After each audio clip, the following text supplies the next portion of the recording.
Hey Nancy. Hey, Ryder. How are you doing today? Doing great. It's Friday. Looking forward to the weekend and seeing what the market brings us today. Well, last Friday was crazy good. Everybody was very happy because of employment data. Now, we've given back a lot of that yesterday. So we thought we'd talk about employment and, why is the employment data so important to us? Oh, people really care about this because employment is how people make money, and money is what we do. It's how we spend. I say this all the time. We are a consumer-driven economy, and the consumers need to have money in their pockets to spend it, and that's what drives everything in this country. Absolutely. So there are three main pieces of employment data that we look at. One is the weekly unemployment claims. Who is filing for unemployment? And again, it's a weekly number.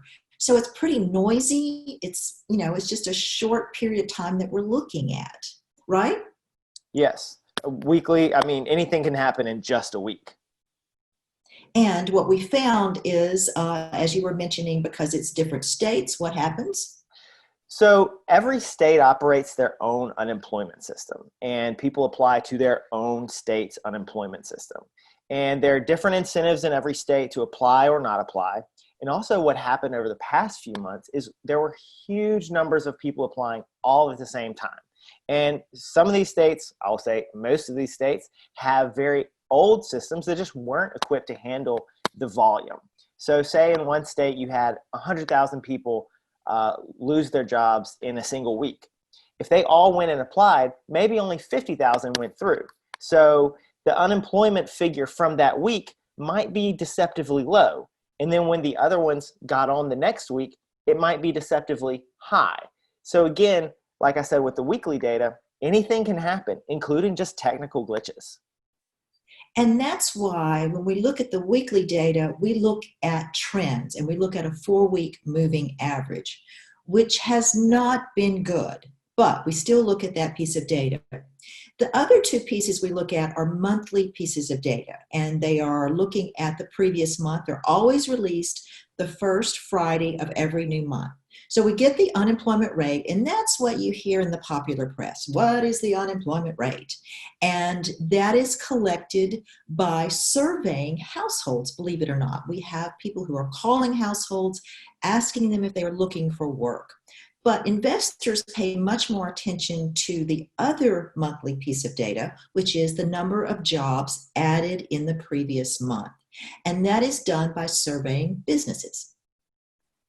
Yeah, and so these are done on a national scale by the Bureau of Labor Statistics. And I think investors like this information. One, it's since it is less frequent, it's done every month, as you said. Hopefully, it's a little more representative of what's going on. Also, the Bureau of Labor Statistics puts out a huge amount of information to back up these numbers. So while we often focus on that top line, how many jobs were added, what is the unemployment rate, you can also look and see what is going on to feed into those numbers. Whereas the unemployment number, it's a single number, and you don't really get the details of why it's this or why it's that. So let's look at the details of that report, which might help us to understand why, when investors took a second look, they weren't so positive about it. Absolutely. So this is the employment situation, which I have to say is a fantastic name for a data release, this situation. And they give you right on the front page some plain English what happened in the past month. Here it says clearly the unemployment rate declined by 1.4 percentage points to 13.3% in May. The number of unemployed persons fell by 2.1 million to 21 million. 21 million, that's still a lot of unemployed people. But you can scroll through and you can see they have different, they break it out by different sectors. They have some of this, again, in plain English at the front. Look at construction. They say specifically how many people in construction went back to work and even which sectors of construction they went back to work in. One thing we were talking about is that there's still room for error in these things. One thing they note is that because of what's going on, because of coronavirus, folks maybe they are still employed, but they're not at work and they're not necessarily earning a paycheck. And so those people still sometimes get counted as employed. They note here what they're trying to do is count them as temporarily laid off.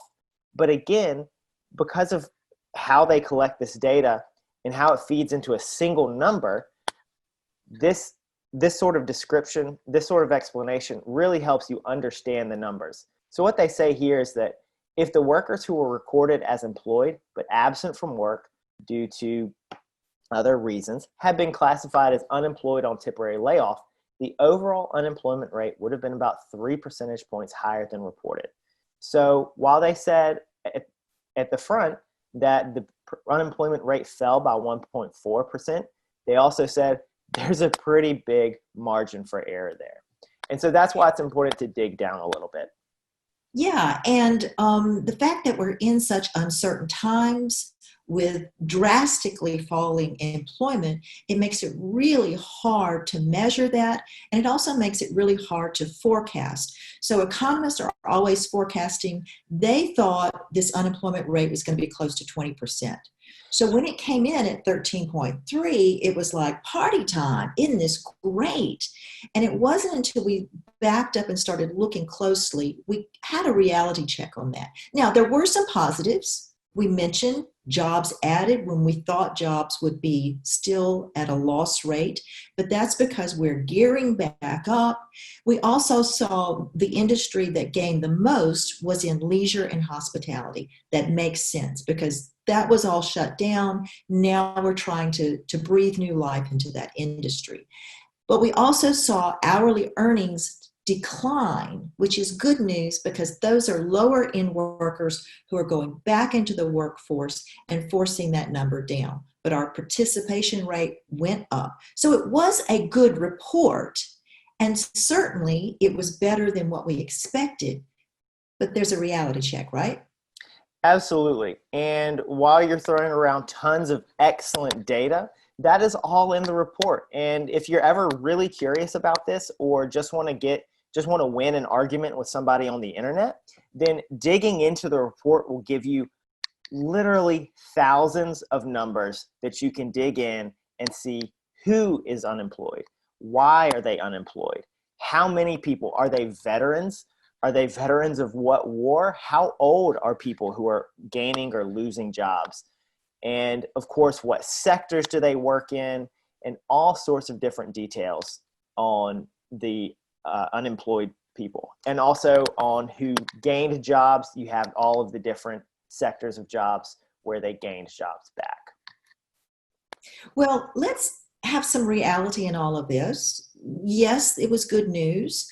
But when we start to parse the data, also when we start to get news about the other big event going on right now, which is a virus and some spikes in the illness, then that really caused investors to back up a bit.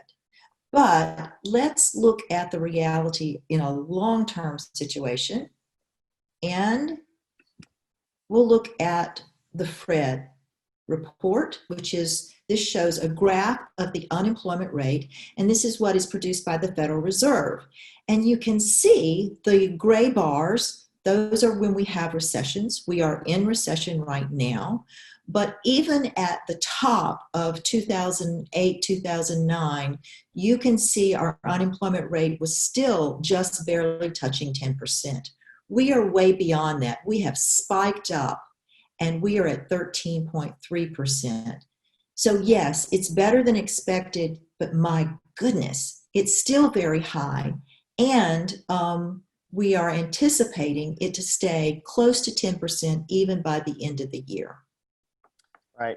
And that site you showed, Fred, which is hosted by the Federal Reserve at St. Louis, has a ton of great information. They are probably one of the best single sources for information that you can find, and you can very easily play with their graphs and learn a lot more just by digging in and looking at the data a little differently. Well, there are a few things that we're watching because this has all been happening even though we have a lot of federal support from the stimulus package. Mhm. And that's going to be disappearing. There is talk of another extension of unemployment, but certainly not at the $600 a week we were experiencing and will have until the end of July. The program for small businesses will be disappearing. Those one-time stimulus payments will probably be long gone. And so now the question becomes, what will consumers do at that point with still high unemployment? Are they going to be pulling in more on their spending? And that's what affects markets.